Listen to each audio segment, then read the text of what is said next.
Une fois le dessin terminé, vous allez devoir faire l'usinage de la pièce.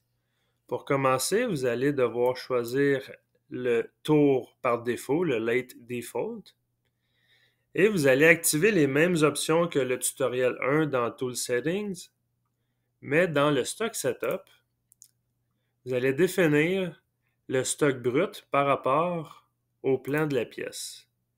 Ici, on a 5 pouces 575 millièmes de long par 4 pouces et demi de diamètre. Ça, c'est la pièce usinée. Dans Propriétés du stock, vous allez entrer ces valeurs-là dans les options de gauche, 4 pouces et demi de diamètre par 5 pouces 175. Vous allez utiliser les marges. Vous allez prendre 1 pouce de marge à gauche pour la tenue dans le mandrin. Vous allez ensuite mettre 50 millièmes de marge sur la face pour le dressage. Et vous allez utiliser une marge de 125 millièmes au rayon pour qu'on ait un diamètre stock de 4 pouces 750. Quand ça c'est fait, vous allez devoir définir les mâchoires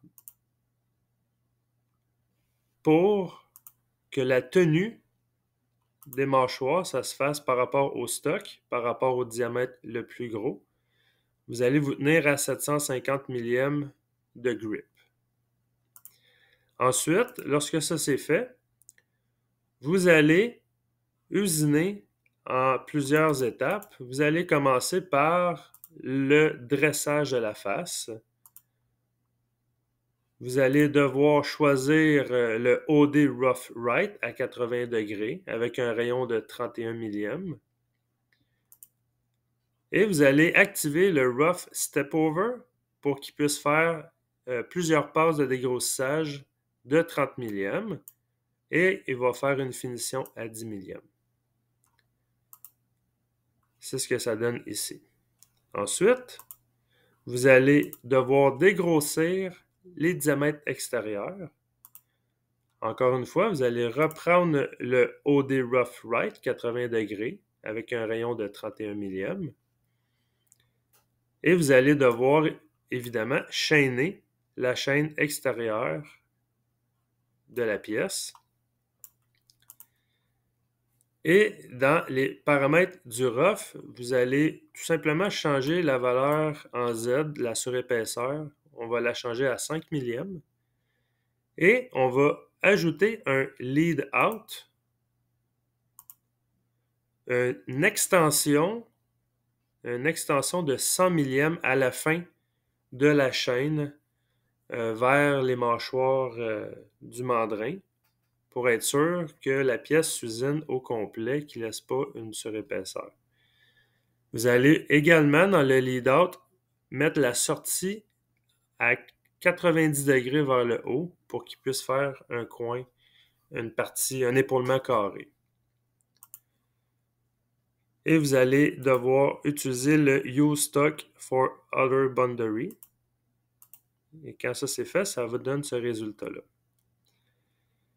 Vous allez devoir également faire la finition. Quand vous allez faire la finition, quand vous allez chaîner, vous allez utiliser la dernière chaîne qui a été chaînée, ça veut dire par rapport au dégrossissage. Et dans les paramètres, vous allez utiliser le OD 55 degrés right avec un rayon de 31 millièmes. Ça va être l'outil de finition qui est le numéro 2. Et la même chose, on va ajouter un lead out. Lead out. On va faire une extension de 100 millièmes et on va faire relever l'outil à 90 degrés vers le haut.